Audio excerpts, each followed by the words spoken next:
আঙ্গুলে মুখ চেপে পলক বললেন, বোবা হয়ে আছি।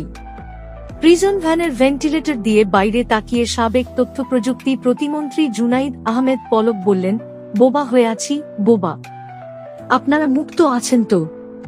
আঙ্গুলে মুখ চেপে পলক বললেন, বোবা হয়ে আছি। মঙ্গলবার 17 ডিসেম্বর দুপুর 1টার দিকে আন্তর্জাতিক অপরাধ ট্রাইব্যুনালের সামনে এই ঘটনা ঘটে। আন্তর্জাতিক অপরাধ ট্রাইব্যুনাল থেকে বের হয়ে পুলিশি পাহারায় চুপচাপ প্রিজন ভ্যানে ওঠেন জুনাইদ আহমেদ পলক। এরপর আরও কয়েকজনকে সেই গাড়িতে ওঠানো হয়।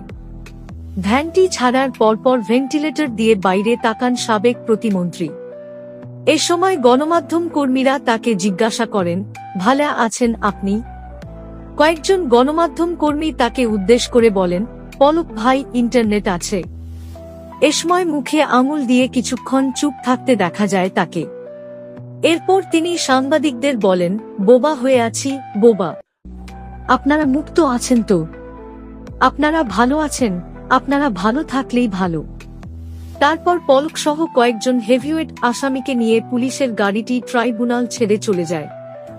এর আগে এদিন জুলাই আগস্টে হত্যার মামলায় গ্রেপ্তার সাবেক আইনমন্ত্রী আনিসুল হক, সাবেক প্রধানমন্ত্রীর বেসরকারি শিল্প ও বিনিয়োগ উপদেষ্টা সালমান এফ রহমান, সাবেক প্রতিমন্ত্রী জুনাইদ আহমেদ পলক সহ মোট 16 জনকে আন্তর্জাতিক অপরাধ ট্রাইব্যুনালে হাজির করা হয়। ছাত্র জনতার আন্দোলন দমাতে গণহত্যা সহ মানবতা বিরোধী অপরাধ সংগঠনের অভিযোগে গত 17 অক্টোবর সাবেক প্রধানমন্ত্রী শেখ হাসিনা ও তার সরকারের সাবেক মন্ত্রী, প্রতিমন্ত্রী সহ 46 জনের বিরুদ্ধে গ্রেপ্তারি পরোয়ানা জারি করে ট্রাইব্যুনাল। গত 27 অক্টোবর আওয়ামী লীগ সরকারের সাবেক 10 মন্ত্রী, 2 উপদেষ্টা, অবসরপ্রাপ্ত 1 বিচারপতি ও সাবেক 1 সচিব সহ 14 জনকে গ্রেপ্তার দেখিয়ে 18 নভেম্বর আন্তর্জাতিক অপরাধ ট্রাইব্যুনালে হাজিরের নির্দেশ দেয়া হয়। সে অনুযায়ী মঙ্গলবার তাদের ট্রাইব্যুনালে হাজির করা হয়।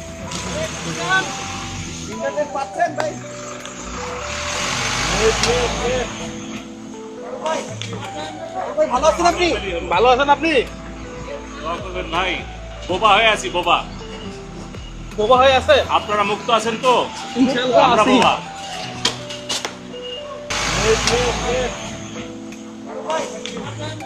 ভালো আছেন আপনি? ভালো আছেন আপনি? ভাই, বোবা হয়ে আছি, বোবা।